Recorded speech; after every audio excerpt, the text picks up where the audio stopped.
हरे कृष्णा। तो आज बहुत विशेष और पावन दिन है। हमारे चतुर जो संप्रदाय है उनमें से श्री संप्रदाय के जो महानतम आचार्य हैं श्रीपाद रामानुजाचार्य का आज तिरोभाव दिवस है। तो ऐसे श्रीपाद रामानुजाचार्य की जो लीला कथा है और उनकी जो शिक्षाएं हैं उनकी चर्चा करने का हम प्रयास करेंगे। तो शास्त्र कहते हैं कि जिस प्रकार से भगवान का जन्म और कर्म दिव्य है, उसी प्रकार से भगवान के जो भक्त हैं उनका जन्म कर्म भी भगवान के समान ही दिव्य हैं।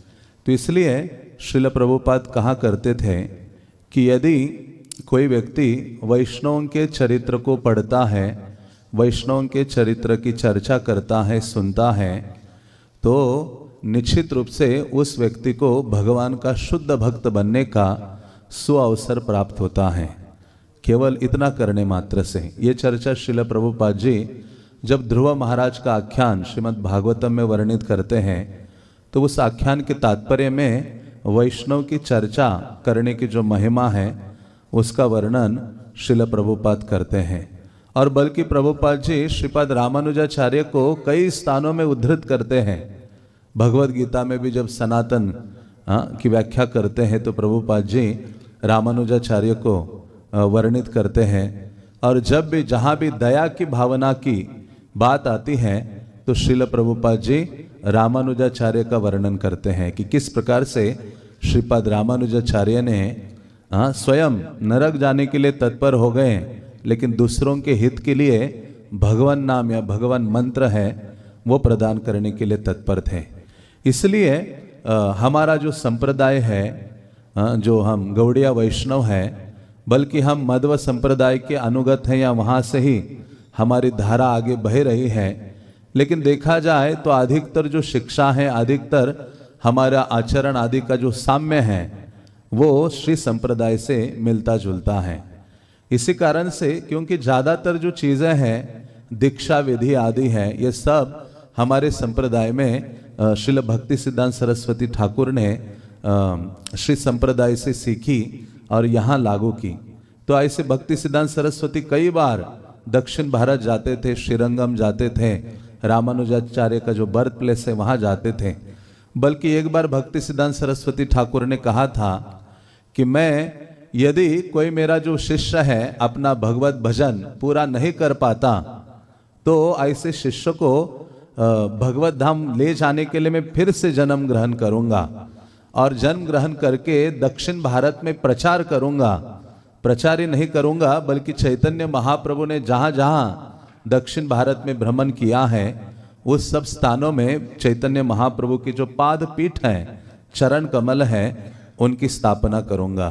तो ऐसे भक्ति सिद्धांत सरस्वती ठाकुर 1915 में उन्होंने एक ग्रंथ लिखा श्रीपाद रामानुजाचार्य और वो प्रकाशित किया था। बल्कि भक्ति सिद्धांत सरस्वती ने श्री वैष्णव संप्रदाय के जो अन्य आचार्य भी हैं, द्वादश अलवर आदि हैं, उनके ऊपर भी भक्ति सिद्धांत सरस्वती ने ग्रंथ लिखा था और वो अपने भक्तों के लिए बंगला भाषा में प्रस्तुत किया था।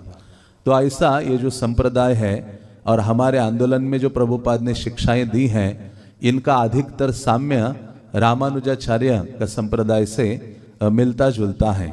बल्कि चैतन्य महाप्रभु ने अचिंत्य भेदाभेद जो तत्व है वो प्रस्तुत किया था और साथ ही चैतन्य महाप्रभु ने हर संप्रदाय से दो अलग अलग शिक्षाओं को स्वीकारा और अपने इस आंदोलन में प्रस्तुत किया। तो चैतन्य महाप्रभु ने मध्वाचार्य के संप्रदाय से दो शिक्षाओं को स्वीकार किया था।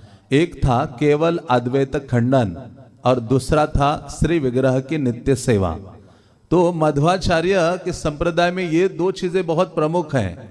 मायावाद को वो सहन नहीं करते, इसलिए आप देखेंगे भक्ति सिद्धांत सरस्वती भी बहुत कठोरता से मायावाद का खंडन करते थे। और उसके पश्चात श्रील प्रभुपाद जी भी अब कितने तात्पर्य में देखेंगे, प्रवचनों में देखेंगे मायावादी मायावादी मायावादी। जब प्रभुपाद शुरुआत के दिनों में पाश्चात्य जगत में प्रचार कर रहे थे, प्रवचन आदि दे रहे थे, तो भक्तों ने ये शब्द बार बार सुना, मायावादी मायावादी। तो भक्त लोग आपस में चर्चा करने लगे, ये कौन व्यक्ति है मायावेदी नाम का जिससे प्रभुपाद इतना क्रोधित रहते हैं। हाँ, ऐसा भक्तगण सोचा करते थे, कौन है ये मायावादी व्यक्ति। भारत में शायद कोई एक व्यक्ति है जिसके बारे में प्रभुपाद जी बहुत बोलते हैं। तो बाद में उनको पता चला ये एक सिद्धांत है, मायावाद सिद्धांत दर्शन, जिसका खंडन श्रील प्रभुपाद जी किया करते हैं। तो मध्वाचार्य ने ये अद्वैत, केवल अद्वैत खंडन, श्री विग्रह की नित्य सेवा, ये प्रमुख है, विग्रह की नित्य सेवा जो स्थापित की, तो ये मध्व संप्रदाय से लिया था। और रामानुजा संप्रदाय से चैतन्य महाप्रभु ने लिया। रामानुजा है ते आमी लई दुई सार, अनन्य भक्ति भक्त जन सेवा आर। तो ये नवदीप धाम महात्म्य जो ग्रंथ लिखा है भक्ति विनोद ठाकुर ने, तो उसमें ये सारी चीजें एक अध्याय में वर्णित की हैं कि किस प्रकार से चैतन्य महाप्रभु ने इन अलग अलग संप्रदायों से इन शिक्षाओं को स्वीकार किया। तो ये रामानुजा संप्रदाय से रामानुजा हैते आमी लई दुई सार, महाप्रभु तो सारग्राही है। तो ऐसे सारग्राही महाप्रभु ने क्या किया, रामानुजा संप्रदाय से दो चीजों को स्वीकारा, एक है अनन्य भक्ति और दूसरा है भक्त जन सेवा आर। तो अनन्य भक्ति जिसकी शिक्षा चैतन्य महाप्रभु ने अपने गोस्वामियों को प्रदान की, विशेष रूप से सनातन गोस्वामी और जो रूप गोस्वामी हैं, और उसी सिद्धांत को रूप गोस्वामी ने भक्ति सिद्धांत भक्ति रसामृत सिंधु के माध्यम से प्रस्तुत किया। तो ऐसे रूप गोस्वामी ने जो शुद्ध भक्ति की व्याख्या की है, तो मानो ऐसी जो शुद्ध भक्ति की धारा रामानुजा संप्रदाय में है। और रामानुजा संप्रदाय से चैतन्य महाप्रभु ने अनन्य भजन, इसलिए महाप्रभु ने कहा न धनम न जनम। महाप्रभु ने शिक्षाष्टकम में मानो सारा जो शास्त्रों का सार है उसको प्रस्तुत किया है। तो ऐसे अनन्य भक्ति को स्वीकारा। और दूसरा है भक्त जन सेवार, भक्तों की, वैष्णवों की सेवा। इसलिए चैतन्य चरितामृत, चैतन्य भागवत आप पढ़ते हैं तो हजारों स्थान, मतलब आप एक अलग से बुक लिख सकते हो कि भक्तों की सेवा का जो वर्णन चैतन्य महाप्रभु ने जितना किया है चैतन्य भागवत में और चैतन्य चरितामृत आदि में अपने आचरण से जो प्रस्तुत किया है, तब पता चलता है कि वास्तव में ये कितना महत्वपूर्ण है वैष्णवों की सेवा। और इसलिए प्रभुपाद ने भी जोर दिया। बल्कि भक्ति सिद्धांत सरस्वती कहा करते थे, कलियुग का धर्म है नाम संकीर्तन। भक्ति सिद्धांत कहते ये बाह्य है, लेकिन अंतरंग धर्म क्या है कलियुग का, वैष्णवों की सेवा करना। ऐसे भक्ति सिद्धांत सरस्वती कहा करते थे। वैष्णवों की सेवा करने से ही ये जो नाम है हमारे जिह्वा पर स्थिर होता है। नाम हम सदा कीर्तनीय, सदा हरि ले सकते हैं। इसलिए भक्ति सिद्धांत सरस्वती कहा करते थे कि हम तो एक मंत्र में दीक्षित हुए हैं, और वो कौन सा मंत्र है, कीर्तनीय सदा हरि। ये वाक्य बोला करते थे। कहते ये हमारा मंत्र है, इस मंत्र में हमारी दीक्षा हुई है कि सदैव कृष्ण के नामों का अपनी जिह्वा से हमें उच्चारण करना है।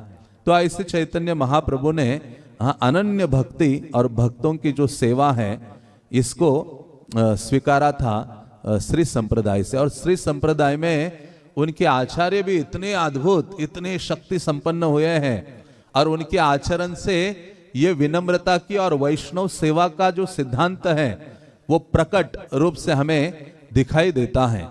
जैसे रामानुजाचार्य सन्यास के उपरांत जब तिरुपति गए, तो जब वो तिरुपति गए तो तिरुपति जब पहुंचे तो तिरुमला जो हिल है, तिरुमला हिल जिसको कहते, जिसके ऊपर बालाजी भगवान विराजमान है, उस पहाड़ी के ऊपर वो साक्षात अनंत शेष है।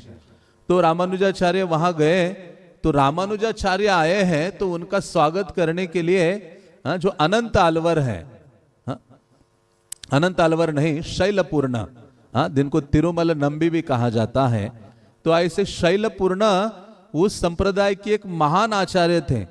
और रामानुजाचार्य की दीक्षा उनके गुरु भाई से हुई थी, महापूर्ण से हुई थी। तो ऐसे रामानुजा जब तिरुपति पहुंचे तो उनका स्वागत करने के लिए उस पहाड़ी से नीचे ये जो शैलपूर्ण है, महान सन्यासी थे, और वो आते हैं नीचे भगवान का चरणामृत, माला, प्रसाद, ये कुछ कुछ चीजें लेकर, और जैसे वो आते रामानुजा उनको दंडवत करते हैं, कहते आपको आने की क्या आवश्यकता थी मेरे जैसे व्यक्ति के लिए। तो वो कहते हैं आप, रामानुजा कहते आप किसी नए भक्तों को भी तो भेज सकते थे, हाँ कोई एक छोटा सा भक्त ले आता ये सब चीजें मेरे लिए। लेकिन शैलपूर्ण कहते हैं, वो इतने अद्भुत आचार्य हैं, उनका भी चरित्र दिव्य है। तो वो कहते हैं कि पूरे तिरुमला हिल पर मैं देख रहा था वैष्णव के बीच में कौन नया भक्त है। कहते मुझे कोई नया भक्त मिला नहीं, सबसे नया भक्त कौन था, मैं ही था, इसलिए मैं आया हूं। तो इस प्रकार से श्री संप्रदाय के जो वैष्णव गण है उनके अंदर ये तृणादपि सुनिचेन का भाव बहुत अधिक भरा है, और सदैव दूसरों को मान प्रदान करने की, आदर सम्मान देने की भावना उन आचार्यों में है। और सेवा, वैष्णव सेवा के लिए वो सदैव तत्पर रहते हैं। और वही शिक्षा श्रील प्रभुपाद ने हमारे आंदोलन में दी है, और चैतन्य महाप्रभु ने तो इतने स्थानों में उसका वर्णन किया है। आप सब परिचित है कि जब चैतन्य महाप्रभु जगन्नाथपुरी में निवास करते थे तो वैष्णवगण जब रथ यात्रा के लिए जाया करते थे और जब वापस निकलते थे तो उनको पूछते थे कि अभी हम जा रहे 6 महीने के लिए, हाँ तो हमें क्या कर्तव्य है। तो चैतन्य महाप्रभु क्या कहते थे, नाम कीर्तन और वैष्णव सेवन। बस महाप्रभु ने जितनी बार महाप्रभु को पूछा कि हम अपने घर जा रहे हैं, हमारा कर्तव्य बताइए, जाकर करना क्या है हमें। हाँ तो उस समय चैतन्य महाप्रभु ने कहा बस 2 चीजों पर जोर दो, एक है नाम कीर्तन और दूसरा है वैष्णव सेवन। तो इस प्रकार से चैतन्य महाप्रभु ने भी ये जो शिक्षाएं, वैष्णव सेवन, भक्त जन सेवा, इस शिक्षा को श्री संप्रदाय से स्वीकारा है और अपने आंदोलन में उसको मानो स्थापित किया है। तो ऐसे रामानुजाचार्य जिनका चरित्र बहुत दिव्य है और बहुत सारी चीजें, बहुत सारी घटनाएं उनके जीवन चरित्र से हमें प्राप्त होती हैं, सीखने के लिए मिलती है। बल्कि रामानुजाचार्य को साधारण आचार्य नहीं समझना चाहिए, उनका विशेष स्थान है। उनको कहा जाता है उद्धारक आचार्य। ऐसी कैपेबिलिटी, ऐसा सामर्थ्य जो ऐसा आचार्य पूरे संप्रदाय में, पूरी परंपरा में कोई नहीं हुआ। हाँ जैसे प्रभुपाद है, हाँ महाप्रभु ने कहा मोर सेनापति भक्त जाइबे तथा है, ऐसा सेनापति भक्त आएगा। प्रभुपाद को भी उद्धारक आचार्य कहा जाता है। और उसी प्रकार से रामानुजाचार्य को, रामानुजाचार्य प्रकट होने से पहले, हाँ कई हजार वर्ष पहले ही उनका विग्रह प्रकट होकर उन संप्रदाय के जो गुरु है वो उनकी पूजा करते थे। अब सोचिए, रामानुजाचार्य प्रकट होने से पहले ही, तो मतलब साधारण आचार्य नहीं है। तो ऐसे, हाँ क्योंकि भगवान ने उनको प्रकट किया था, भगवान से अभिन्न है, भगवान का स्वभाव है, हे कृष्ण करुणा सिंधु, बहुत अधिक दयालु है, पिता के समान है। तो भगवान जब इस धराधाम से द्वापर के अंत में अप्रकट हो गए, तो भगवान जब कलयुग शुरू हुआ, कलयुग शुरू होकर 100 साल 150 साल हुए, तो भगवान के हृदय में बहुत अधिक करुणा, क्योंकि वो दया निधान है, करुणा जागृत हुई और उन्होंने सोचा कि मेरी भक्ति की शिक्षा देने के लिए मुझे वैष्णवों को प्रकट करना होगा। तो भगवान ने क्या किया, ताम्रपर्णी जो नदी है दक्षिण भारत में, उसके इर्द गिर्द अपने 12 भक्तों को प्रकट कराया, जिनको 12 अलवर या 12 अलवर कहा जाता है। और वो कौन थे, भगवान के ही शस्त्र अस्त्र आयुध, भगवान का जो गदा है, चक्र है, शंख है, कौस्तुभ है, नंदक तलवार है, इन सबको भक्त के रूप में अवतरित किया, जिनको अलवर कहा गया। और उनका चरित्र भी बहुत दिव्य है, भक्तों को ये सब पढ़ना चाहिए, सुनना चाहिए, बहुत प्रेरणादायक है। तो ऐसे उन अलवरों को प्रकट कराया जिन्होंने मानो कलयुगा के शुरुआत के कोई भक्त थे, वैष्णव थे, तो ये 12 अलवर थे। और उन्होंने भगवत भक्ति प्रचलित की सब जगह, और उनके पश्चात फिर से चीजें धीमी हो गई और कलयुगा का जो पापमय कार्य है वो बढ़ने लगा। तो उस समय भगवान अपने धाम में थे, वैकुंठ में। तो भगवान विचार करने लगे कि अरे, भगवान के हृदय में एक ऐसी इच्छा जागृत हो गई कि मुझे कलयुगा में एक पावरफुल आचार्य भेजना है। और कैसा पावरफुल आचार्य, भगवान सोचने लगे जिसके दर्शन मात्र से पाप आदि नष्ट हो जाए और जिसके पास जगत आचार्य की उपाधि हो, और वो इतना सामर्थ्यशाली हो कि पृथ्वी के हर जीव का उद्धार करने का सामर्थ्य उस आचार्य में हो, और अपने आचरण से जो शिक्षा दे और वेदों की जो प्रामाणिकता है उसको जो स्थापित करने की क्षमता रखता हो। तो ऐसे बहुत योग्यताओं के बारे में भगवान विचार करने लगे, किसको भेजूं। तो भगवान ने देखा ऐसा तो कोई दिख नहीं रहा है, तो भगवान अपने जो अनंत शेष थे, अनंत शेष की ओर ऐसे देखा, अनंत शेष की ओर देखा, क्योंकि अनंत शेष का कार्य है क्या? भगवान की निरंतर सेवा करना और भगवान का अनंत काल के लिए अनंत जिह्वा से भगवान का गुणगान करना। और अनंत शेष को शेष इसलिए भी कहा जाता है, अनंत शेष ने जितनी सेवा कर दी वो खत्म होने के बाद जो सेवा शेष रहती है उसको भी शेष करते हैं, उनको क्या कहा गया है? अनंत शेष कहा गया है। वो इसलिए वो सेवा शेष नहीं रखते हैं, जैसे हम सेवा शेष रखते हैं, तो ऐसे अनंत शेष। तो उनकी ओर भगवान ने जब देखा तो वो समझ गए कि क्योंकि भगवान के हृदय को जानते हैं, हाँ, तो तुरंत ये तत्पर हो गए। तो भगवान ने उनको कहा कि आपको आचार्य के रूप में प्रकट होना है इस धराधाम में, और प्रकट होना भी है। और उसमें क्या किया भगवान ने कि अपने जितने आयुध थे, शंख चक्र सारंग गदा खड़ग आदि सबका जो शक्ति है सामर्थ्य है वो उनमें और डाल दिया, और वो रामानुजाचार्य के रूप में हाँ प्रकट होते हैं। अनंत प्रथमम रूपम लक्ष्मणम च ततः परम बलभद्रम तृतीयस्तु कलो रामानुजम मुनो। हाँ, तो ऐसे कलियुगा में ये रामानुज आचार्य प्रकट होते हैं। उनका प्रथम प्रकट हुए थे वो अनंत के रूप में, दूसरा प्राकट्य उनका वो लक्ष्मण के रूप में आए थे, और द्वापर में वो आए थे बलभद्र के रूप में, और अभी इस कलियुगा में रामानुजाचार्य के रूप में प्रकट हो गए। राम के जो अनुज हैं लक्ष्मण, तो भगवान के ये विशेष सेवक है रामानुजाचार्य। और श्री वैष्णव कहते हैं कि रामानुजाचार्य एक और शक्ति के अवतार है, जिसको कहा जाता है कृष्ण कथा वर्णन शक्ति। हाँ, कृष्ण का जो गुणगान करने का सामर्थ्य, योग्यता, जो शक्ति किसी के पास है तो वो रामानुजाचार्य के पास है। आपने कृष्ण कथा वर्णन के माध्यम से वो जीवों को कृष्ण के चरणों में आकर्षित करते थे, इतने सामर्थ्यवान थे। इसलिए कृष्ण कथा शक्ति जब अवतार ग्रहण करती है तो वो श्रीपाद रामानुजाचार्य है। तो ऐसे रामानुजाचार्य भगवान के विशेष आचार्य विग्रह है, आचार्य अवतार है, और उनकी आराधना उनके गुरु परंपरा के पूर्ववर्ती आचार्य करते थे।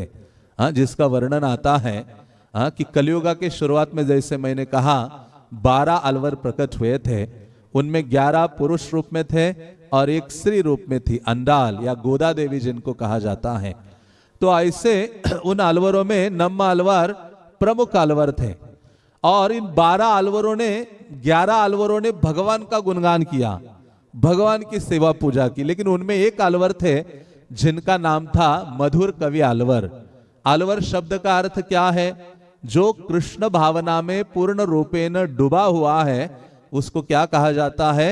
अलवर कहा जाता है। जैसे हम हमारे आचार्यों को गोस्वामी कहते हैं, सबको गोस्वामी गोस्वामी कहते हैं, हाँ, उसी प्रकार से श्री वैष्णव अपने आचार्यों को जैसे अनंत अलवर, जो भी वैष्णव है उसके पीछे अलवर लगा देते हैं। तो ऐसे जो नम्मा अलवर थे वो बहुत प्रमुख अलवर थे, और ये 11 में से 12वें जो अलवर थे मधुर कवि अलवर, उनकी विशेषता क्या थी? उन्होंने भगवान की सेवा से ज्यादा महत्व किसको दिया था? भक्त की सेवा करने के लिए। हाँ, तो ऐसे मधुर कवि अलवर ये नम्मा अलवर की सेवा करते थे। और जब वो नम्मा अलवर अप्रकट होने वाले थे इस धराधाम से, तो बहुत विरह हो गया। उन्होंने पूरा जीवन उनकी सेवा किया था और बहुत विरह हो गया। कहते आपकी सेवा के बिना मैं जीवित नहीं रह सकता, हे आचार्य आप यहाँ रहिए, मैं आपकी चरण सेवा निरंतर करना चाहता हूं। तो उस समय उन्होंने कहा, हे मधुर कवि, ये ताम्रपर्णी जो नदी है, जाओ उसका जल ले आओ और उसको उबालो। तो उसको उबालते हैं, वो उबालते तो उसमें से एक विग्रह प्रकट होता है। लेकिन वो विग्रह जब देखा तो वो जो नम्मा अलवर थे उनके जैसा नहीं दिख रहा था, कुछ अलग ही दिख रहा था। तो वो कहते नहीं, और पानी लाके फिर से उबालो।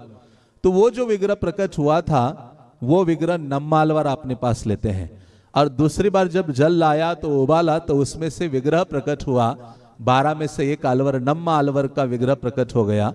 और वो विग्रह की पूजा जो मधुर कवि अलवर वो पूजा शुरू करते हैं। और जो विग्रह प्रकट हुआ था पहला, वो किसका था? रामानुजाचार्य का था। और ये घटना 4000 साल पूर्व की थी। रामानुजाचार्य उसके 3 या 4000 बाद प्रकट हुए हैं। तो उस विग्रह को लेकर नम्मा अलवर वैकुंठ लोग जाते अपने पास ही रखते हैं। उसके बाद 916 में श्री संप्रदाय के एक आचार्य होते हैं जिनका नाम था श्री नाथ मुनि, जो यमुनाचार्य के पिता थे, दादाजी थे शायद, हाँ दादा थे, ग्रैंडफादर थे।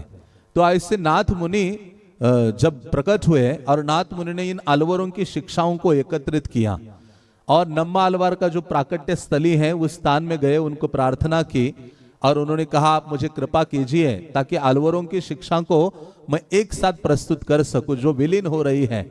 तो उस समय नम्मा अलवर प्रकट होकर उनको एक विग्रह प्रदान करते हैं और वो विग्रह किसका था? रामानुजाचार्य का था। हाँ, उस विग्रह की पूजा रामानुजाचार्य प्रकट होने से पूर्व ये आचार्य करते हैं। तो ऐसे रामानुजाचार्य अपने संप्रदाय में विशेष आचार्य हैं और इसलिए उनको कहा जाता है भविष्यवर्ती या उद्धारक आचार्य। उनके पूर्व आचार्यों ने कहा ये जो आचार्य आगे आने वाला है कई हजार साल के बाद, और इतना पावरफुल होगा, सारी धरा को कृष्ण भावना से अपलावित कर देगा। तो ऐसे श्रीपाद रामानुजाचार्य का प्राकट्य होता है श्री पेरुम्बुदूर, चेन्नई के पास, कांचीपुरम और चेन्नई के बीच में ये स्थान है। उनके पिता का नाम था आसुरी केशवाचार्य और माता का नाम था कांतिमती, और उनके मामा थे जिनका नाम था श्री शैलपूर्ण, वो सन्यासी थे, उनको पेरिय तिरुमल नंबी भी कहा जाता है। तो ऐसे जब इनका प्राकट्य हुआ तो रामानुजाचार्य का नामकरण उनके जो सन्यासी मामा जी थे वो करते हैं, उनको नाम देते हैं।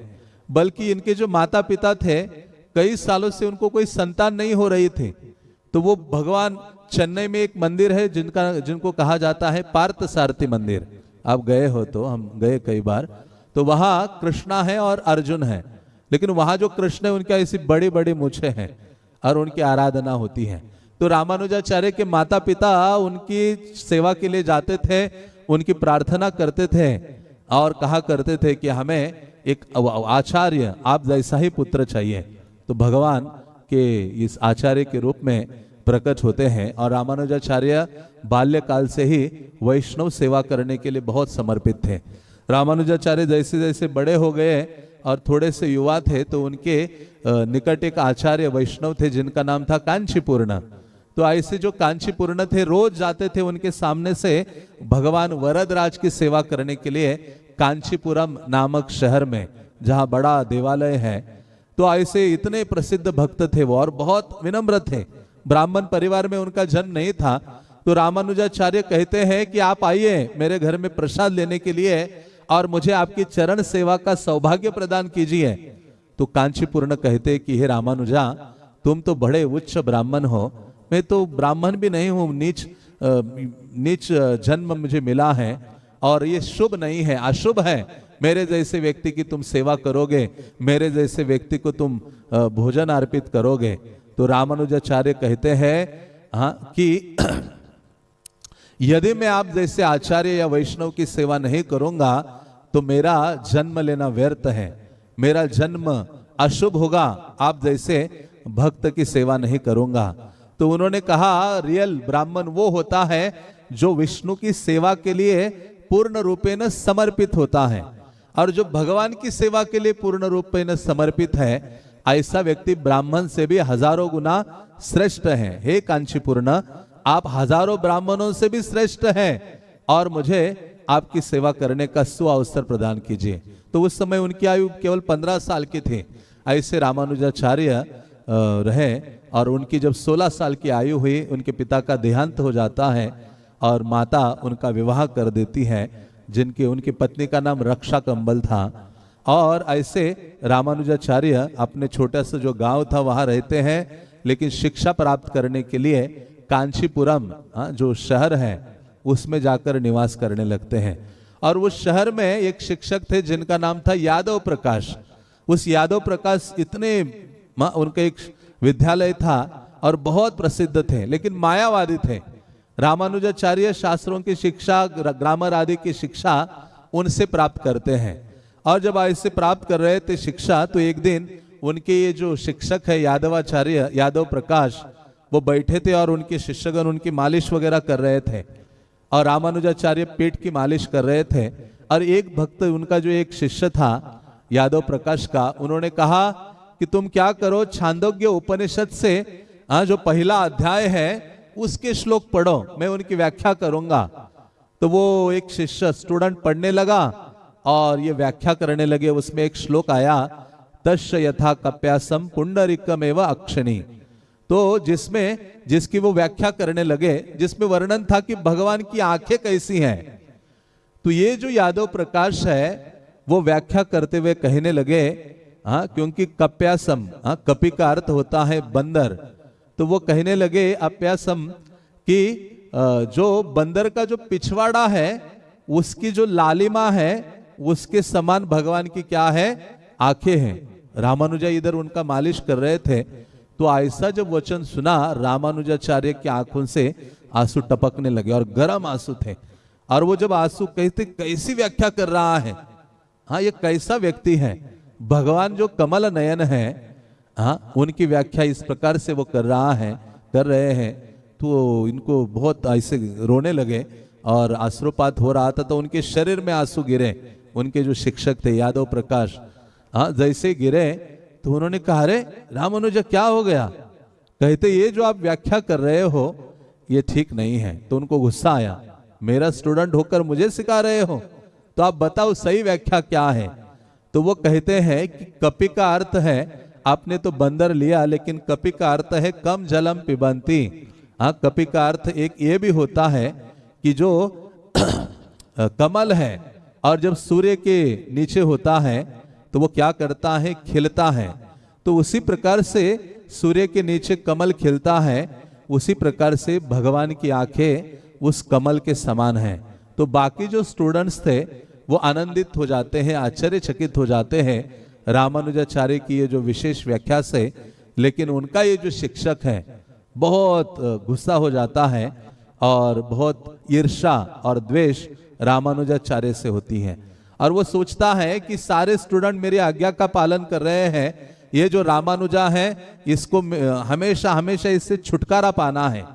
तो इसलिए वो एक यात्रा अरेंज करते हैं कि हरिद्वार चलेंगे हम गंगा स्नान के लिए। तो उनके ये जो आचार्य थे यादव प्रकाश, सब स्टूडेंट्स को लेकर निकलते हैं। रामानुजा भी उसमें थे, उनका जो मौसी का बेटा है गोविंद, वो भी उनके साथ था। तो ऐसे सब हरिद्वार की तरफ निकलते हैं। तो वहां रास्ते में स्टूडेंट से बात करते हुए रामानुजाचार्य का जो कजन ब्रदर था, उसने सुना कि उनका शिक्षक ये प्लान बना रहा है कि रामानुजा की हम यहाँ हत्या करेंगे और वापस जब पहुंचेंगे तो बता देंगे कि जंगल में पता नहीं कहाँ गुम हो गया। तो रामानुजाचार्य को जब पता चला कि ऐसा प्लान हो रहा है यात्रा में मेरी हत्या करने का, तो रामानुजा रात्रि में ही उन सब के बीच में से निकल पड़ते हैं, जंगल में दौड़ने लगते हैं और उनको पता नहीं कहाँ जाना है। तो जब वो दौड़ने लगते हैं तो शिकारी के रूप में लक्ष्मी और नारायण उनके लिए प्रकट हो जाते हैं और प्रकट होकर उनका मार्गदर्शन करते हुए रामानुजाचार्य को कांचीपुरम, जहाँ रामानुजाचार्य रहा करते थे, वहाँ वापस आते हैं। तो ऐसे रामानुजाचार्य बहुत सरल सेवक थे भगवान के और वो भगवान की निरंतर सेवा करना चाहते थे। तो जो कांचीपुरम नामक वैष्णव थे, क्योंकि रामानुजाचार्य के एक गुरु नहीं थे, 5 गुरु उन्होंने स्वीकार किए थे। अलग अलग शिक्षा अलग अलग आचार्य से उन्होंने ली थी। दीक्षा उन्होंने महापूर्ण से ली थी, लेकिन अलग अलग आचार्य से एक विशेष प्रकार की जो शिक्षा है वो उन्होंने स्वीकार की थी। तो ऐसे कांचीपुरम थे, उन्होंने कहा कि हे कांचीपुरम, आप मुझे कुछ सेवा दीजिए भगवान की, आप महान भक्त हैं। तो रामानुजा को कहते, एक सेवा करो वरदराज के लिए तुम। क्या? ये जो 2 किलोमीटर दूर एक कुआं है, वहां से भगवान की सेवा के लिए पानी चाहिए होता है। रोज आप बाल्टियां भर भर के पानी लाओ बस। तो रामानुजाचार्य ये साधारण सी सेवा अपना हृदय मन आदि डालकर प्रतिदिन भगवान की सेवा के लिए दूर से कई बाल्टियां हाथ में भर भर कर भगवान की सेवा के लिए प्रतिदिन वो लाया करते थे, जल लाते थे। तो और ऐसे रामानुजाचार्य जब पढ़ा करते थे यादव प्रकाश के पास, तो उस समय उस कांचीपुरम की जो राजकुमारी है उसको भूत उसके सर पर बैठा हुआ था। भूत होने के कारण वो पागल सी व्यवहार करते थे। तो कई लोगों ने प्रयास किया उसका भूत जो है वो दूर हो जाए। तो उस स्थान के जो यादव प्रकाश हैं वो भी आए भूत भगाने के लिए। तो उस राजकुमारी के अंदर जो भूत था वो बोलने लगा कि हे यादव प्रकाश, तुम तो मुझसे ज्यादा अधम हो, तुम्हें तो आपका जो शिष्य है ना स्टूडेंट रामानुज, उसको बुला के लाओ। वो जब मेरे सर पर अपने चरण रखेगा तो ही मेरा उद्धार हो सकता है उनके चरण धूलि के द्वारा। तो रामानुज को लाया जाता है, छोटे से ही थे 15 साल के, और वो आकर उस राजकुमारी के सर पर अपने चरण रखते हैं। तो उसी क्षण वो बोलने लगता है उस राजकुमारी के शरीर से वो भूत। वो कहता है कि मैं धन्य हो गया और मेरा उद्धार हो गया आपके चरणों की धूलि प्राप्त करके। और जैसे ही वो शरीर को छोड़कर वो भूत निकल जाता है, उसी क्षण उसके निकट एक वट वृक्ष था, उसके सबसे ऊपर की जो बड़ी टहनी है वो टूटकर गिर जाती है। तो रामानुजाचार्य का प्रसिद्धि सब जगह फैलने लगता है। तो कुछ समय के बाद रामानुजा अपने वो मायावादी जो गुरु थे उनको भी छोड़ते हैं और अपना वैष्णव शिक्षा का केंद्र खोलते हैं। और रामानुजाचार्य शास्त्रों की व्याख्या करने लगते हैं। छोटी आयु थी और हजारों जो बालक है उनसे शिक्षा लेने के लिए वो आया करते थे। तो ऐसे रामानुजाचार्य के हृदय में सदैव भगवान की सेवा करने की भावना थी। और साथ ही साथ क्या भावना थी उनकी कि मुझे संन्यास ग्रहण करके कृष्ण या भगवत भक्ति का प्रचार प्रसार करना है। लेकिन रामानुजाचार्य कांचीपुरम नामक जो शहर है और वहां जो वरदराज भगवान है उनकी सेवा छोड़ नहीं रहे थे। और यहाँ श्रीरंगम, क्योंकि स्त्री वैष्णवों का सबसे महत्वपूर्ण स्थान कौन सा है? श्रीरंगम है। आप यदि जानते हैं 108 दिव्य देशम, तो उसमें जो पहला दिव्य देशम है वो श्रीरंगम है। श्रीरंगम सबसे महत्वपूर्ण स्थली है। बल्कि स्त्री वैष्णवों के 4 स्थान महत्वपूर्ण है जिसको चतुर्मंडल कहा जाता है। श्रीरंगम है जिसको भोग मंडल कहा जाता है, कांचीपुरम है, और तीसरा है तिरुपति जिसको पुष्प मंडल कहा जाता है, और मेल्लकोटे हैं जिसको विद्या मंडल कहा जाता है। बेंगलोर के पास मेल्लकोटे, जहां रामानुजाचार्य कई साल रहे, 12 साल लगभग, और वहां बैठकर उन्होंने श्री भाष्य की रचना की। तो ऐसे रामानुजाचार्य कांचीपुरम में रहा करते थे और वहां रहते हुए भगवान की सेवा में नियुक्त थे। लेकिन यहाँ श्रीरंगम में उस समय श्री संप्रदाय के आचार्य थे यमुनाचार्य, बहुत वृद्ध हो गए थे, 100 साल से भी अधिक उनकी आयु हो गई थी, और वो कभी भी शरीर छोड़ने वाले थे। उनको लग रहा था कि आगे चलकर इस संप्रदाय को कौन संभालेगा, कौन आगे बढ़ाएगा। उनको कोई योग्य व्यक्ति नहीं नजर आ रहा था। लेकिन जब वो एक बार कांचीपुरम आए थे वरदराज भगवान का दर्शन करने, दर्शन करते करते उन्होंने देखा, किसको देखा? रामानुजाचार्य को देखा। और जैसे देखा पहली बार, उन्होंने सोचा कि इस संप्रदाय को कोई आगे बढ़ा सकता है तो ये रामानुजाचार्य है। तो केवल रामानुजाचार्य को कैसे लाया जाए यहाँ? वो बहुत व्याकुल थे। तो उन्होंने क्या किया, एक स्तोत्र की रचना की, स्तोत्र रत्न, एक भगवान की स्तुति में श्लोकों की रचना की, और अपने एक शिष्य को भेजा कि जाओ वहां जाकर भगवान के सामने ये गाओ, और जब ये गाओगे तो रामानुजाचार्य सुनेंगे तो वो आकर्षित हो जाएंगे श्रीरंगम आने के लिए। तो जैसे उनके शिष्य जाते हैं, स्तोत्र रत्न का गान करते हैं, और क्योंकि उसको सुनने मात्र से व्यक्ति भगवान की ओर आकर्षित हो जाता है। तो रामानुजाचार्य ने जब सुना, अपनी बाल्टियां लेकर आ रहे थे पानी की मंदिर के अंदर सेवा के लिए, देखा ये सुंदर भगवान का गुणगान कहां से मेरे कानों में जा रहा है, तो इतने आकर्षित हो गए। पूछा कहां से आए हो आप? उन्होंने कहा श्रीरंगम से आया हूं मैं। कहते आप श्रीरंगम चलो। तो वो कहते हैं कि मैं तो यही चाहता हूं। और तो वो जो आचार्य गए थे उनको लाने के लिए, वो कहते हैं कि वहां यमुनाचार्य हैं, वो तो चाहते हैं कि आप ये वरदराज कांचीपुरम को छोड़कर श्रीरंगम आ जाओ। तो जब ऐसे कहा तो वो कहते मैं अभी निकलने के लिए तैयार हूं। तो वो वैष्णव जो गए थे कहते आप तो गृहस्थ हो, आपको घर परिवार वालों को, पत्नी बच्चों को बोलना नहीं है कि मैं जा रहा हूं, हाँ बहुत दूर है वहां। तो इन्होंने कहा कि जब गुरु की सेवा की जो जिम्मेदारी होती है, हाँ गृहस्थ जीवों, उन्होंने ऐसे कहा गृहस्थ जीवन के विचारों से श्रेष्ठ गुरु के जो आदेश होते हैं वो ज्यादा महत्वपूर्ण होते हैं। इसलिए विचार विनिमय करने में टाइम नहीं गंवाना चाहिए, तुरंत दौड़ते हुए गुरु के आदेशों का पालन करने के लिए तत्पर हो जाना चाहिए। तो रामानुजाचार्य उनके साथ दौड़ पड़े, और जब वो दौड़ पड़े श्रीरंगम की ओर, तो वहां श्रीरंगम में जो ये यमुनाचार्य हैं, प्रभुपाद ने कितने श्लोक कोट किया है तात्पर्य में यमुनाचार्य के, कई आपने तात्पर्यों में। तो ऐसे यमुनाचार्य ने शरीर छोड़ चुके थे, कुछ ही क्षण पूर्व रामानुजा भी पहुंचने वाले थे। रामानुज और जिनको इतना इंतजार कर रहे थे यमुनाचार्य, जब वहां पहुंचे तो देखा हजारों की संख्या में लोग श्रीरंगम में घुस रहे हैं। तो इन्होंने पूछा क्या हो रहा है? तो उन्होंने कहा आपको पता नहीं है, श्री संप्रदाय के आचार्य यमुनाचार्य ने शरीर छोड़ा है। तो ये सुनते ही रामानुजाचार्य मूर्छित हो गए। उन्होंने कहा जीवन में पहली बार ऐसे आचार्य का दर्शन करने का सौभाग्य मुझे प्राप्त हो रहा था, और उससे मैं वंचित हो रहा हूं। तो गए वहां, आखिरी बार और पहली बार उनको देखा। अंतिम संस्कार के समय आपने जो आचार्य थे उनको गुरु के रूप में स्वीकारा था रामानुजाचार्य ने, लेकिन गए तो देखा उन्होंने शरीर छोड़ा है और सब लोग उनके इर्द गिर्द थे। और जब रामानुजाचार्य ने देखा, ठीक से उनका दर्शन किया, तो देखा उनकी जो राइट हैंड की जो उंगलियां हैं 3 ऐसी मुड़ी हुई थी। तो उन्होंने पूछा उनके शिष्यों को क्या आचार्य का हाथ हमेशा ऐसा था? उन्होंने कहा नहीं, ये तो ऐसा कभी नहीं था। तो रामानुजाचार्य तुरंत उनकी आचार्य के मन की बात जान गए। उन्होंने कहा, तुरंत घोषणा की, तुरंत जोर से आवाज उन्होंने किया, 3 प्रण लिए। पहली चीज उन्होंने कही कि मैं भक्ति में स्थिर रहकर भगवान की महिमा का पूरे देश में प्रचार करूंगा और जीवों को माया से मुक्त कराऊंगा। ऐसा पहला घोषणा उन्होंने की। तो एक उंगली तुरंत ऐसे खुल जाती है।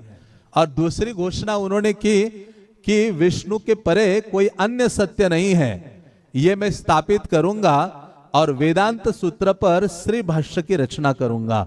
तो उसी क्षण दूसरी जो उंगली है वो खुल जाती है। और उन्होंने कहा, तीसरी घोषणा वो करते रामानुजाचार्य कि जो मुनिवर है पराशर, जिन्होंने विष्णु पुराण की रचना की, भगवान की महिमा का विस्तृत वर्णन किया, तो उनको आदर और सम्मान प्रदान करने के लिए मैं अपने एक शिष्य का नाम पराशर रखूंगा। और आगे चलकर ये कुरेश, पराशर, ये बहुत पावरफुल शिष्य हुए हैं।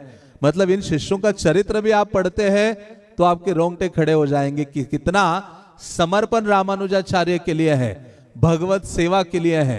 मतलब अपनी आंखें उन्होंने दे दी रामानुजाचार्य की सेवा के लिए। तो ऐसे जब यमुनाचार्य की ये 3 अपूर्ण इच्छाएं थी, जिनका वर्णन इन्होंने किया, तो उसी क्षण उनकी उंगलियां खुल जाती हैं। तो उस समय रामानुजाचार्य बहुत रोने लगते हैं और निकल पड़ते हैं। तो एक वैष्णव कहते कि आपको रंगनाथ भगवान का दर्शन नहीं करना, श्रीरंगम में आप आए हो? कहते नहीं, वो क्रूर भगवान है जिन्होंने मुझे अपने आचार्य से दूर रखा है, उनका दर्शन करने के लिए मैं नहीं जाऊंगा। वो भगवान रंगनाथ, तो पूरा उनका रंगनाथ भगवान तो डर गए ऐसा वक्तव्य जब सुना। और रामानुजाचार्य निकल आए, कांचीपुरम आए, और हमेशा भगवान रंगनाथ इतने व्याकुल थे कि ये रामानुजा कब सब छोड़कर मेरे पास आएंगे। और एक बार तो क्या किया उन्होंने, एक महान वैष्णव थे वररंग, उनको भगवान रंगनाथ ने गाना और नाचना सिखा दिया। और उन्होंने कहा देखो, ये जाकर तुम कांचीपुरम में जाओ, भगवान वरदराज के सामने गाओ और नाचो, भगवान बहुत प्रसन्न होंगे। और जब प्रसन्न होंगे तो वो बोलेंगे वर मांगो। तो एक चीज मांगना, क्या मांगना? कि ये जो रामानुजाचार्य कांचीपुरम है उनको कहां भेज दो? रंगनाथ भेज दो, क्योंकि रंगनाथ वेट कर रहे थे मेरे पास कब आएंगे। तो उस समय ऐसे रामानुजाचार्य वहां निवास कर रहे थे और वहां रहते हुए उनके हृदय में यह बात आ गई कि मुझे दीक्षा ग्रहण करनी चाहिए। और उन्होंने दीक्षा ग्रहण करने के लिए, क्योंकि मनुष्य जीवन में यदि व्यक्ति दीक्षा ग्रहण नहीं करता तो उसका जीवन पशु के समान है। हाँ, तो ऐसे रामानुजाचार्य निकल पड़े कांचीपुरम से श्रीरंगम की ओर कि मुझे दीक्षा लेनी है। हम बल्कि कांचीपूर्ण को पूछा कि आप मुझे दीक्षा दीजिए यहाँ कांचीपुरम में। कहते नहीं नहीं, आपके लिए पहले से गुरु निर्धारित है और आपके गुरु होंगे महापूर्ण जो यमुनाचार्य के शिष्य हैं। तो ये निकल पड़े और वहां से भी रंगनाथ ने कहा आप महापूर्ण जो वैष्णव थे उनको कहा आप कांचीपुरम में जाओ, वहां रामानुजा को दीक्षा देकर आ जाना। हाँ, तो वो भी वहां से निकले गुरु और ये भी यहाँ से शिष्य निकले। तो बीच में एक स्थान में वो मिले, वहां पेड़ पौधे सरोवर था, तो मिले तो उन्होंने कहा मैं तो आपके पास ही जा रहा था दीक्षा प्राप्त करने के लिए। महापूर्ण कहते हैं कि अभी हम सिटी में जाएंगे नगर में, तो वहां बड़ा दीक्षा यज्ञ करेंगे, आपको दीक्षा देंगे। रामानुज कहते नहीं, अभी दीक्षा चाहिए। ये मृत्यु का भरोसा नहीं है एक क्षण का, और आप कह रहे हो कि वहां जाकर दीक्षा देंगे। नहीं, हाँ, मरने से पहले दीक्षा आप मुझे अपनी कृपा प्रदान कीजिए, अभी दीक्षा प्रदान कीजिए। तो उसी क्षण महापूर्ण उनको दीक्षा प्रदान करते हैं और उन अपने गुरु के साथ वो कांचीपुरम में आते हैं और गुरु को रहने का स्थान आदि देते हैं और उनसे शिक्षा स्वीकार करते हैं, उनकी सेवा करते हैं। तो ऐसे जो रामानुजाचार्य हैं, हाँ, जिनका वर्णन तो बहुत सारा है, लेकिन ऐसे रामानुजाचार्य संन्यास लेते हैं कि कैसे, जब वो एक बार फूल लेकर भगवान की सेवा के लिए निकले तो एक ब्राह्मण को देखा कि बहुत दुबला पतला है। कहते ब्राह्मण देवता कुछ भोजन नहीं मिल रहा है, बहुत दुबले पतले हो गए हो आप। कहते कुछ मिला नहीं, आज ही सुबह आपके घर गया था, पत्नी ने ऐसे प्रताड़ित करके डांट फटकार करके भगा दिया, तो कैसे मेरा बॉडी रुष्ट पुष्ट हो सकता है। तो रामानुजाचार्य की जो पत्नी थी बहुत वो थी, प्रताड़ित करती थी, बल्कि उनके गुरु के लिए भी, गुरु की जो पत्नी थी उनको भी प्रताड़ित करती थी।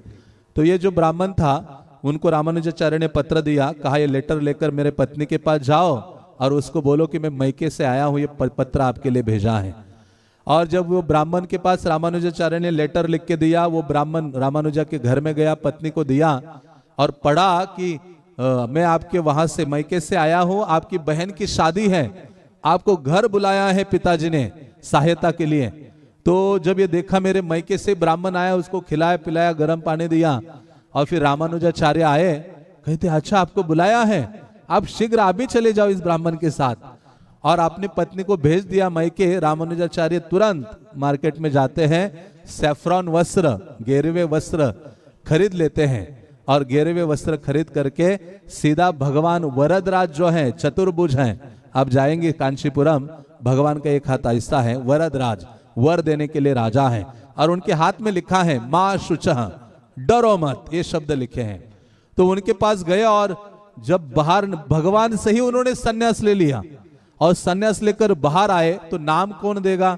तो बाहर कांचीपूर्ण थे, आनंद सरोवर है वहां, उस सरोवर के तट पर जो कांचीपूर्ण थे उनको नामकरण करते हैं, यतिराज, उनको यतिराज पुकारते हैं। तब से वो सन्यासी हो जाते हैं रामानुजाचार्य और सन्यास लेकर फिर श्रीरंगम की ओर। जब वहां से एक वैष्णव आकर भगवान वरदराज के लिए गा रहे थे, नृत्य कर रहे थे, तो भगवान वरदराज ने कहा कि क्या चाहिए आपको बताओ। तो उन्होंने कहा हमें तो ये भक्त चाहिए आपका, रामानुजा को भेजिए, रंगनाथ वहां इंतजार कर रहे हैं। और जब रामानुजाचार्य श्रीरंगम में पहुंचे तो ऐसा वर्णन आता है कि वो जब पहुंचे तो भगवान रंगनाथ स्वयं बाहर आ गए चलते हुए रामानुजाचार्य का स्वागत करने के लिए और अपनी माला आदि उनको पहनाते हैं। इसलिए ऐसे रामानुजाचार्य बहुत अद्भुत है, उनका चरित्र तो बहुत दिव्य है। निश्चित रूप से उनका चरित्र पढ़ना चाहिए और विस्तृत चरित्र को जब हम पढ़ेंगे तो प्रेरणा प्राप्त करेंगे। प्रभुपाद ने कहा वैष्णव चरित्र का अध्ययन करने से, पढ़ने से, चर्चा करने से ये जो डिटर्मिनेशन है, दृढ़ता का भाव है, वो हमारे अंदर आता है। वैष्णवों का, जिन वैष्णवों के बारे में सुनते हैं, चर्चा करते, गुणगान करते हैं, उनके गुण हमारे हृदय में आते हैं। इसलिए सबसे सेफ, सुरक्षित क्या है? वैष्णव का गुणगान करना, वैष्णव का गुणगान सुनना, क्योंकि भगवान का गुणगान उसमें मिलित है। भागवत क्या है? वैष्णवों का, भक्तों का ही वर्णन भागवत में है। तो ऐसे रामानुजाचार्य का आज तिरोभाव है और इतने अद्भुत थे। कामादि दोष हरम पदाश्रितानाम, उनके चरणों का आश्रय लेने वाला का काम आदि दोष वो हरण किया करते थे। तो आज उनका तिरोभाव था, तिरोभाव है। आज के दिन वो अप्रकट हुए थे और कैसे अप्रकट, जब वो अप्रकट होने वाले थे तो उनके शिष्य बहुत व्याकुल हो गए और विलाप करने लगे कि गुरुदेव आप मत जाइए, अप्रकट मत होइए। हाँ, तो रामानुजा कहते कि मैंने जो कार्य मेरा करना था वो सारा मैंने कर दिया है और मुझे वापस अपना जो वैकुंठ धाम है वहां जाना है। भक्तों ने कहा नहीं और कुछ दिन रही है। हाँ, तो रामानुजाचार्य को कहते अंतिम उपदेश दीजिए, हमें क्या शिक्षा है हम सब शिष्यों के लिए। तो रामानुजाचार्य ने जो शिक्षाएं दी हैं वह हम सबके लिए बहुत बहुत महत्वपूर्ण है। रामानुजाचार्य अप्रकट होने से पूर्व उनके शिष्यों को वो कहते हैं, पहली चीज कहते हैं कि हे मेरे शिष्यों, सभी वैष्णवों की पूजा उसी प्रकार से करनी चाहिए, उसी प्रकार से आदर सम्मान देना चाहिए जिस प्रकार से आदर सम्मान आप अपने गुरु को देते हो। आप देखिए, हाँ, ये बात सबसे पहली वो कहते हैं। और दूसरा वो कहते हैं जो हमारे संप्रदाय के पूर्ववर्ती जो आचार्य गण हैं उन पर हमारा पूरा विश्वास होना चाहिए। इसलिए नरोत्तम दास ठाकुर आदि कहते हैं ना, तांदेर चरण सेवी भक्त सनिवास। तांदेर का मतलब है पूर्ववर्ती आचार्यों की सेवा करना चाहता हूं, वर्तमान आचार्यों के अनुगत होकर। इसलिए वो कहते हैं पूर्ववर्ती आचार्यों पर विश्वास रखना चाहिए और अपने इंद्रियों के वश में नहीं होना है कभी। और आगे वो कहते हैं उन शास्त्रों का अध्ययन करो जिन शास्त्रों में भगवान की महिमा विस्तार रूप से वर्णित की गई है। तो ये वैष्णवों के लिए बहुत आवश्यक है, शास्त्रों का अध्ययन नित्य रूप से। और वो कहते आगे दिव्य ज्ञान को प्राप्त करो जिसके द्वारा दिव्य ज्ञान अध्ययन करने से मन और इंद्रियों की जो आक्रामकता है वो दूर हो जाती है। इसलिए जितना अधिक हम प्रभुपाद के ग्रंथों का अध्ययन करते हैं उतना ही हमारे मन और इंद्रियों का जो प्रबल प्रभाव है उससे हम दूर रहते हैं। और वो कहते हैं सदैव जप करने में और अपनी वाणी से भगवान का गुणगान करने में आनंद लो। हाँ, इसमें आनंद अनुभव करो, सदैव भगवान का नाम जप करने में और अपनी जीवा से भगवान का गुणगान करने में। और वो कहते हैं कि भगवान की सेवा करने का जो सर्वोच्च तरीका है वो है भक्तों की सेवा करना। हाँ, जैसे यमुनाचार्य भी जब अप्रकट हो रहे थे तो उनके भक्तों ने पूछा कि हे प्रभु, भगवान तो बहुत दूर है, तो उनकी सेवा करने का सबसे बड़ा विधि क्या है। यमुनाचार्य को भी ऐसा ही प्रश्न पूछा था। यमुनाचार्य ने कहा कि भगवान तो दूर है लेकिन उनकी सेवा करने का सबसे पावरफुल तरीका क्या है, हाँ, भक्तों की सेवा और भगवान के विग्रह की सेवा, ऐसा यमुनाचार्य ने कहा था। हाँ, तो रामानुजा कहते हैं भगवान की सेवा करने का बड़ा तरीका है भक्तों की सेवा करना। और वो कहते हैं कि भक्ति मार्ग कोई भौतिक लाभ के लिए कभी स्वीकारना नहीं चाहिए और सदैव वैष्णवों का मार्ग का हमें पालन करना चाहिए। और एक शिष्य को वो कहते आगे प्रतिदिन अपना थोड़ा सा समय दिन का निकालना चाहिए और अपने जो गुरु है उनकी महानता पर विचार करना चाहिए। अपने आध्यात्मिक गुरु की जो महिमा है उसके बारे में रोज सोचना चाहिए किस प्रकार से। और वो कहते हैं कि प्रतिदिन हमारे आचार्यों की शिक्षाओं का अध्ययन करना चाहिए और उन भक्तों का संग करना चाहिए जो भगवान की सेवा के लिए समर्पित हैं। और उन व्यक्तियों से बचना चाहिए जो अन्य मार्गों की शिक्षा प्रदान करते हैं और जो कामुक सुख में जो लोग रुचि लेते हैं, कामोपभोग में जो लगे हैं, उसमें जिनकी रुचि है, ऐसे व्यक्तियों से दूर रहना चाहिए। और ऐसा बोलकर वो रुक जाते हैं। तब उनके शिष्यगण कहते कि हे आचार्य, आप अप्रकट हो रहे हैं तो आप बताइए हमारा आचरण कैसा होना चाहिए इस जगत में। तो रामानुजाचार्य कहते हैं, वो कहते हैं कि जिस व्यक्ति ने नारायण के प्रति समर्पण किया है उसको अपने भविष्य की चिंता नहीं करनी चाहिए। यदि हम अनन्य भावना से भगवान की सेवा पूजा आराधना करते हैं तो व्यक्ति को भविष्य की चिंता नहीं करनी चाहिए, वर्तमान की चिंता करो, आज मुझे कैसे भगवत भक्ति करनी है। और वो कहते हैं कि अपने जो कर्तव्य है वो भक्ति के रूप में हमें करने चाहिए और व्यक्ति को श्री भाष्य का अध्ययन करना चाहिए और उसी की शिक्षा अन्यों को देनी चाहिए। उससे अधिक प्रसन्न करने वाला कोई कार्य भगवान के लिए नहीं है। मतलब प्रचार का जो कार्य है वो भगवान को सर्वाधिक प्रिय है। और वो कहते हैं कि यदि आप ये भी नहीं कर सकते तो आप क्या करो, अन्य भक्तों से जो आपने सीखा है उस शिक्षा को समझो और उसी शिक्षा को आगे प्रदान करो। और वो कोई व्यक्ति कहे कि मैं नहीं प्रदान कर सकता किसी को शिक्षा, तो वो कहते हैं कि यदि ये भी नहीं तुम कर सकते प्रचार का कार्य, तो किसी पवित्र स्थान में जाकर रहो। जैसे श्री संप्रदाय में यादवाद्री है, वहां जाकर रहो और वहां रहकर क्या करो, मतलब धाम में रहकर भगवत भक्ति करो। तो वो कहते हैं कि यदि तुम धाम में भी नहीं रह सकते, वो भी अपॉर्चुनिटी अवसर तुम्हारे पास नहीं है, तो रामानुजाचार्य कहते तुम जहां रह रहे हो वहां रहो, लेकिन अपने गुरु के प्रति समर्पित रहो। और जो गुरु से वैष्णव मंत्र जो तुम्हें मिला है उसका प्रतिदिन उच्चारण करो। हरे कृष्णा कृष्णा कृष्णा हरे हरे, हरे राम राम राम हरे हरे। रामानुजा कहते तुमसे ये भी नहीं हो रहा है, ना गुरु के प्रति समर्पण ना मंत्र के प्रति समर्पण, तो क्या करो, एक शुद्ध हृदय वाला वैष्णव ढूंढो और उस भक्त का नित्य संग करो। उसके संग से तुम्हारे अंदर नाम और भगवत गुणगान करने के लिए आसक्ति बढ़ेगी और शुद्ध भक्ति प्रकट होगी। तो इस प्रकार से वो कहते हैं ये जब तुम आप सब पालन करोगे तो आप मुझसे कभी अलग नहीं होगे। तो रामानुजाचार्य का एक विग्रह वहां बनाया गया था, रामानुजाचार्य ने उस विग्रह को आलिंगन किया। तो आज भी 3 स्थानों में रामानुजाचार्य के विग्रह प्रकट है। श्री पेरुम्बुदूर में है, मेल्लकोटे में है, और आप यहाँ जाते हो श्रीरंगम में। तो बल्कि श्रीरंगम में तो उन्होंने शरीर छोड़ा, तो उनका शरीर आज भी है। रामानुजाचार्य 1137 में उन्होंने शरीर छोड़ा था। उस समय से आज भी उनका शरीर ऐसी मुद्रा में है, बैठी हुई मुद्रा में, आंखें ऐसी तेजमान है, उनकी नाखून वगैरह बढ़ते हैं और 12 साल के बाद उनके ऊपर अलग अलग जो औषधीय लेप है वो दिए जाते हैं। तो ये विशेष आचार्य है क्योंकि उनका साधारण देह नहीं है। उनको समाधिस्थ किया तो लेकिन वो ऊपर आके ऐसे बैठ गए, तब से बैठे ही है। आप जाएंगे रंगनाथ के सामने एक उनका समाधि स्थल है, बहुत अद्भुत, और वो ऐसे बड़ा सा लेप उनके शरीर में दिखता है, नाखून और बाल बढ़ते हैं ऐसा कहा जाता है। तो उन्होंने शरीर कैसे छोड़ा, आपने जो एक शिष्य थे उनकी गोद में अपना सर रखा और दूसरे जो शिष्य थे आंध्रपूर्ण, उनके गोद में आपने चरण रखे और अपनी जो दृष्टि है आपने गुरुदेव के जो चरण पादुकाएं हैं उन पर आपने दृष्टि लगाई। और रामानुजाचार्य एक आदर्श शिष्य के भांति, एक आदर्श वैष्णव के भांति ये अपना शरीर त्यागते हैं।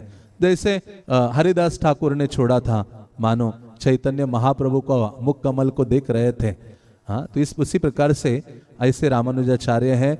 उनकी लीला तो बहुत सारा, उनकी लीला कथा का वर्णन है। तो हमें निश्चित रूप से पढ़ना चाहिए और अधिक सुनने का प्रयास करना चाहिए। हरे कृष्णा कृष्णा कृष्णा हरे हरे, हरे राम राम राम हरे हरे। श्रीपाद रामानुजाचार्य तिरुभाव तिथि के, श्रीपाद रामानुजाचार्य के पतित पावन श्रील प्रभुपाद के निताय गौर प्रेमानंदे।